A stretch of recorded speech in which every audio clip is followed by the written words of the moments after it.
जय श्री कृष्ण मित्रों, आज अधिक मासनो 16मो दिवस है। तो आ विडियो में अधिक मासनी कथानो अध्याय 16मो सुदेवनी मनोव्यथा सांभळशुं अने आजनी कथा वार्ता है 5 पुण्यशाળી। मित्रों, अधिक मास में नित्य भगवाननी कथा अने अध्याय सांभळवानो महिमा है, जे सांभळवाथी भगवान पुरुषोत्तम राय प्रसन्न थाय छे, तेनी कृपा प्राप्त थाय छे। तेनी कृपाथी जीवन में सुख समृद्धि आवे छे, जीवन में बरकत आवे छे। एवो पुण्यशाળી छे आ पुरुषोत्तम मास के जेने प्रभुए कृपा करीने पोतानुं नाम आप्युं छे। एवा पुरुषोत्तम मास में जो आपणे पण प्रभुनी भक्ति करीए, पूजा करीए, नित्य अध्याय अने कथा सांभळीए तो आपणी उपर पण प्रभु कृपा करे छे, आपणुं कल्याण करे छे। कारण के स्वयं भगवाने कह्युं छे के जे मनुष्य पुरुषोत्तम मास में प्रभुनी भक्ति करशे ते जन्म मरणना भयमांथी मुक्ति प्राप्त करशे। आदि व्याधि उपाधिथी घेरायेला, घडपणथी घेरायेला आ संसारने कदी पामशे नहीं। जे स्त्री सौभाग्य, संतान अने सुखनी इच्छाथी आ पुरुषोत्तम मास में भगवान नारायणनी पूजा करशे, स्नान दान करशे, तेने पण प्रभु स्वयं सौभाग्य, संतति अने संपत्तिनी प्राप्ति करावशे। तेना पर भगवान श्री हरि नारायणनी लक्ष्मीपतिनी कृपा प्राप्त थाय छे, तेना कुलनो उद्धार थाय छे। तो मित्रों, आपणे पण प्रभुनी कृपाने प्राप्त करवा माटे आ विडियो में सांभळशुं अधिक मासनो अध्याय 16मो सुदेवनी मनोव्यथा अने आजनी कथा छे 5 पुण्यशाળી। तो सौ पहेला सांभळशुं आजनो अध्याय 16मो सुदेवनी मनोव्यथा। बोलो भगवान श्रीहरि विष्णुनी जय। श्री नारायण कहे, हे नारद, महर्षि वाल्मीकिए दृढ़ धनवाने तेना पूर्व जन्मनुं चरित्र संभळाव्युं, ते तू सांभळ। गरुड़े विप्र वासुदेवने कह्युं, हे विप्रदेव, तमने जे एक पुत्रनुं वरदान में आप्युं तेथी तमे राजी थया हशो, परंतु तेमां जवाबदारी मारी छे। भगवाने तमारा पर दया लावी मने वरदान पूरुं करवानुं कह्युं, एटले मैं तमने पुत्र फळ आप्यो। जे पुत्र तमारी पत्नीने सांपड़शे तेमां मारो अंश हशे, तेनाथी तमने अत्यंत सुख थशे, पण पाछळथी दुख पण तेवुं ज थशे। गरुड़ मार्फत तमने प्रसन्न करी भगवान विष्णु गरुड़ पर बेसीने विष्णुलोक में गया। तमे तमारी पत्नी गौतमी ने लई तमारा आवासे गया अने संसार सुख भोगवता धर्म करता भगवान विष्णु ने भजवा लाग्या। वरदानना फल रूपे तमारी पत्नी ने गर्भ रह्यो अने पूरा 9 मासे तेणे एक श्रेष्ठ पुत्र ने जन्म आप्यो। आथी तमने बंने पति पत्नी ने घणो ज आनंद थयो। रूप रूपना अंबार समो ए पुत्र तमारा हाथे लाड कोड़थी उछरवा लाग्यो। तेनुं नाम शुकदेव राख्यो। तमे रूपाळा शुकदेवने जोई हर्ष पामता, ते पाणी मांगे तो दूध हाजर करता। तमारा लालन पालनथी ते जोत जोतामां मोटो थई गयो। शुकदेव समझणो थता तेने यज्ञोपवीत दई गायत्रीनो उपदेश आप्यो। वैदिक संस्कारो पाम्या पछी शुकदेव एक चित्ते विद्या अभ्यास करवा लाग्यो। तेनी यादशक्ति एटली बधी तीव्र हती के गुरु एक ज वखत कहेता अने ते बधुं कंठस्थ करी लेतो। एक वखत तमारा आंगणे महातपस्वी अने तेजस्वी देवल ऋषि आव्या। ऋषिने शुकदेव प्रति आदर भाव उत्पन्न थयो। तेमणे तमने कह्युं, हे सुदेव, भाग्यशाळीने सापड़े एवो पुत्र तमने आपी मळ्यो छे। आ तमे दंपतीना सद्धर्म अने सदवर्तननुं फळ लागे छे। तेनुं ललाट जोता ते महान बने तेवुं लागे छे। आम कही देवल ऋषिए शुकदेवनो जमणो हाथ लई तेनी हथेળી ध्यानपूर्वक जोवा मांडी। पछी तमने कह्युं, हे सुदेव, तमारो पुत्र भाग्य लईने जन्म्यो छे। बहु ज भाग्यशाळीने होय तेवी रेखा तेना हस्तमां छे, परंतु दुर्भाग्यनी वात ए छे के तेने जळ घात छे। एटले के तमारो आ प्यारो पुत्र बराबर 12मे वर्षे जळमां डूबी मरशे। आ समये तेनो घातक योग छे। तमारा पुत्र शुकदेवनुं आवुं भविष्य भाखीने देवल ऋषि ब्रह्मलोकमां प्रयाण करी गया। तमने शुकदेवना मृत्युनी वात सांभળી एटलो बधो आघात लाग्यो के तमे भान गुमावी जमीन पर ढળી पड्या। तमारी पत्नी गौतमीने तमारी सेवा करीने तमने भाનમાં આવ્યા તે કહેવા લાગી, हे नाथ, वृथा शोक करशो नहीं। दशरथ राजाने क्या पुत्रनो वियोग सहन करવો नહોતો પડ્યો? रामचंद्र अने युधिष्ठिर जेवो धर्मना अवतार गणाता हता तेओने माथे पण दुख तूटी पड्युं हतुं। एम आपणा माथे जे थवानुं हशे ते थशे, तेनो अत्यारे शोक शो करवो? हवे तो आपणा माटे श्रीहरिनुं स्मरण ए ज साचुं छे, ते आपनुं रक्षण करशे। आ प्रमाणे इति श्री बृहद नारदीय विषय पुरुषोत्तम महात्म्यमां अध्याय 16मो समाप्त थयो। बोलो भगवान श्रीहरि विष्णुनी जय।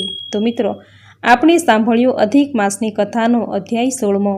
हवे सांभळशुं આજની સુંદર કથા વાર્તા 5 પુણ્યશાળી। એક રાજ્યનો રાજા ખૂબ પાપી હતો। ધર્મકર્મમાં એ માનતો નહીં। તેનાથી ઉલટું તેની રાણી પતિવ્રતા અને ધર્મ પ્રત્યેની ભાવનાવાળી હતી। આમ રાજાના મહેલમાં પાપ પુણ્ય બંનેનો વાસ હતો। રાજાને પાપ કરવાથી આનંદ થતો, રાણીને દેવદર્શન ધર્મ કર્મ કરવાથી આનંદ થતો। જુવાનીમાં રાજા પાપ કર્મમાં જ રચ્યો રહેતો, પરંતુ ઘડપણ આવતા તેને ભાન થયું કે પોતે કંઈ કર્મ ધર્મ કર્યા નહીં, હવે કઈ ધર્મ કરવું તો કાયાનું કલ્યાણ થઈ જાય, હવે જંગલમાં જઈને ભગવાનને ભજવું। રાજાએ રાણીને આ વાત કરી તો તેને આનંદ થયો। તે પણ રાજા સાથે જંગલમાં ભક્તિ કરવા નીકળી પડી। રસ્તામાં એક ઝાડ નીચે 4 ભૂજાવાળો એક માણસ જોવામાં આવતા રાજા સમજ્યો કે ભગવાનને 4 હાથ હોય છે, માટે આ જ ભગવાન છે। તેને ભગવાન સમજી રાજા તેની પાસે જઈ 2 હાથ જોડીને કહેવા લાગ્યો, હે ભગવાન, મેં જુવાનીમાં બહુ પાપ કર્યા છે, તમારી ભક્તિ કરવાનું સૂઝ્યું નથી, બહુ પસ્તાવો થાય છે અને કહે છે કે આપ મને આશીર્વાદ આપો કે મારું કલ્યાણ થાય અને મારો ઉદ્ધાર થાય। બ્રાહ્મણે કહ્યું, હે ભાઈ, તારી સમજ ફેર થાય છે, હું ભગવાન નથી પણ મનુષ્ય છું, મારે 4 ભૂજા છે, તેથી તે મને ભગવાન માની લીધો છે, પરંતુ આ વિસ્તારમાં તો ઘણા માણસો 4 ભૂજાવાળા ફરે છે। રાજાએ વિચાર્યું કે જો અહીંયા ઘણા માણસો 4 ભૂજાવાળા હોય તો તેની પાછળ કોઈ ઊંડો ભેદ હોવો જોઈએ। એ જાણવા તેણે બ્રાહ્મણને પૂછ્યું તો બ્રાહ્મણે કહ્યું, એક દિવસ એક તળાવ આગળ 4 ભૂજાવાળો એક ગોવાળ મારા જોવામાં આવ્યો, તેને હું ભગવાન સમજી બેઠો તો તેણે ખુલાસો કર્યો કે તારે પણ 4 હાથ કરવા હોય તો મારી સાથે સોનાના પહાડ પર ચાલ। હું તેની સાથે સોનાના પહાડ આગળ ગયો। તેણે ઉપર રહેલું મંદિર બતાવ્યું અને કહ્યું કે આ મંદિરનો પ્રસાદ જે ખાય તે 4 ભૂજાવાળો થાય, તેના 2 હાથ સાથે બીજા 2 હાથ જોડાઈ જાય। પછી હું મંદિરમાં ગયો અને પૂજારી સાથે પ્રસાદ માંગ્યો। એ પ્રસાદ મોઢામાં મૂક્યો કે મારા 2 હાથ સાથે બીજા 2 હાથ જોડાઈ ગયા અને હું 4 ભૂજાવાળો બની ગયો। તમારે પણ 4 હાથવાળા થવું હોય તો ચાલો, હું તમને સોનાના પહાડ આગળ લઈ જાઉં। રાજાને તે અપૂર્વ સ્થાનક જોવાની ઈચ્છા થઈ। બ્રાહ્મણ તેને ખુશીથી સોનાનો પહાડ બતાવવા લઈ ગયો, પરંતુ તેની અજાયબી વચ્ચે ત્યાં પહાડ બહાડ કંઈ જોવામાં આવ્યું નહીં। રાજાએ કહ્યું કે 4 ભૂજાવાળા ભાઈ, અહીંયા તો કશું જ નથી, ક્યાં ગયો એ પહાડ? બ્રાહ્મણે કહ્યું કે ભાઈ, કેટલીક દેવી વસ્તુઓ માત્ર પુણ્યશાળી આત્માઓને જ દેખાય છે અને તમને પહાડ દેખાતો નથી, એટલે સાબિત થઈ ગયું કે તમે જિંદગીમાં ધર્મ કર્મ કર્યા નથી, પુણ્યનું ભાથું ભેગું કર્યું નથી। જો મારી વાત સાચી હોય તો તમે આ અધિક માસમાં ઉપવાસ કરીને પુરુષોત્તમ વ્રત કરો, પછી તમારી એ આશા ફળશે। વળી તમારે આ જગ્યાએ 1 સપ્તાહ સુધી બેસીને પુરુષોત્તમ ભગવાનની આરાધના કરવી પડશે, સાથે બીજા 4 જણ પણ તમારી સાથે બેસાડવા પડશે। 5 જણે ઉપવાસ કરીને 1 સપ્તાહ સુધી પુરુષોત્તમ ભગવાનની આરાધના કરવી પડશે। રાજાએ પોતાની રાજા તરીકેની ઓળખાણ આપી કહ્યું, હું તો હાજર છું, પરંતુ 7 દિવસ સુધી ભૂખ્યા પેટે આરાધના કરવાવાળા બીજા 4 જણ મારે ક્યાંથી શોધી લાવવા? 4 ભૂજાવાળા બ્રાહ્મણને કહ્યું કે હે રાજન, 1 તમે, બીજા રાણીબા, ત્રીજો હું, ચોથો પ્રધાનજી અને 5મા નગર શેઠ, આમ આપણે 5 જણા આ પવિત્ર પુરુષોત્તમ માસમાં અહીંયા બેસી સમૂહ આરાધના કરીએ તો આપણને બધાને પુરુષોત્તમ પ્રભુની પ્રસન્નતાને લીધે સોનાના પહાડના દર્શન થશે। પછી હું તમને ચારેયને પહાડ ઉપર આવેલા મંદિરે લઈ જઈશ અને તમને પ્રભુની પરમ પ્રસાદી આરોગવા મળશે। રાજાનું મન હવે ધર્મ કર્મનું લાગ્યું, તેથી તે જાતે જ નગરમાં જઈને રાણી, પ્રધાન અને નગર શેઠને તે જગ્યાએ બોલાવી લાવ્યો। 4 ભૂજાવાળા બ્રાહ્મણે કહ્યું, હવે આપણે 5 જણા પેલા તળાવમાં સ્નાન કરી પવિત્ર થઈ અહીં આવી પ્રભુ નામની ધૂન મચાવીએ। થોડીવાર પછી 5 જણા પુરુષોત્તમ પ્રભુનું નામ સ્મરણ કરવા ધ્યાન ધરવા બેસી ગયા। પ્રભુ નામમાં તેમને એવી લગન લાગી કે ભૂખ તરસ પણ ભૂલી ગયા। આમ 7 દિવસ સુધી અન્ન લીધા વિના તેઓ આરાધના કરતા રહ્યા અને 8મા દિવસે 5 જણાને સોનાનો ઝળહળતો પહાડ મંદિર સાથે દેખાયો। બધા જય પુરુષોત્તમ ભગવાન એવું બોલી ઉઠ્યા।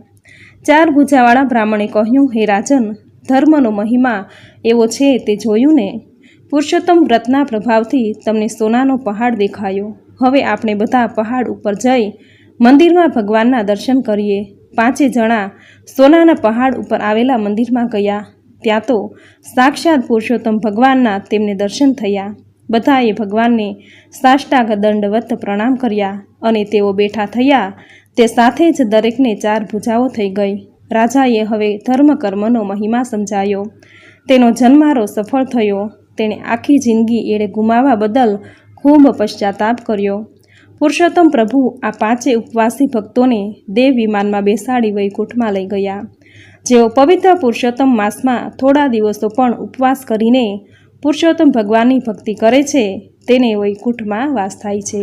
હે પુરુષોત્તમ ભગવાન, તમે જેવા રાજાને ફળ્યા તેવા જ તમારું આ વ્રત કરનારને, વ્રતની કથા વાંચનારને, સાંભળનારને, કહેનારને સૌને ફળજો, સૌની મનોકામના પૂર્ણ કરજો. જય પુરુષોત્તમ ભગવાન. તો મિત્રો, આપણે સાંભળ્યો અધિક માસની કથાનો અધ્યાય 16મો અને આજની કથા વાર્તા 5 પુણ્યશાળી. 5 ઢગલી કરી ભગવાનના 5 સ્વરૂપની પૂરી શ્રદ્ધાથી બહેનો તેની પૂજા કરે છે.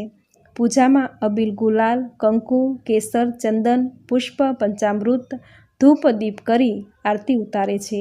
ભગવાનને પ્રાર્થના સ્તુતિ કરે છે. ભગવાનની સ્તુતિમાં એક લોકગીત છે જે બધી બહેનો પૂજા પૂર્ણ થયા બાદ એકબીજાની આંગળી પકડી આ ગીત ગાય છે કે આંબુડું જાંબુડું કેરીને કોઠીંબડું, રાઈના મોદર ઓળખ્યા, ડાળે ડાળે દામોદર, પાળે બેઠા પરસોત્તમ, સુખડા લવ શ્રી રામને. અને ભગવાનને દુખણા લે છે. આ રીતે પૂરી શ્રદ્ધાથી કાંઠા ગોરમાની પૂજા કરે છે.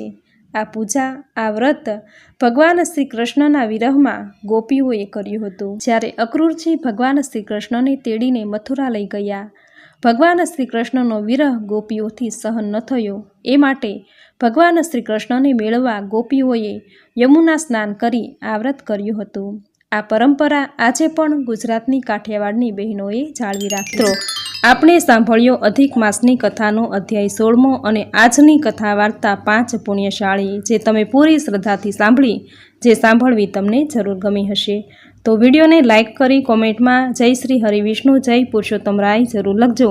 ચેનલ પર નવા છો તો ચેનલ સબસ્ક્રાઈબ કરી બાજુમાં બેલ આઇકન પ્રેસ કરી દેજો, જેથી આપણા આવનાર દરેક નવા વિડીયોની નોટિફિકેશન તમને મળતી રહે. તો ફરી મળીશું આવી જ નવી ધાર્મિક માહિતી, નવી ધાર્મિક કથા સાથે. ત્યાં સુધી આપ સૌને મારા જય શ્રી કૃષ્ણ.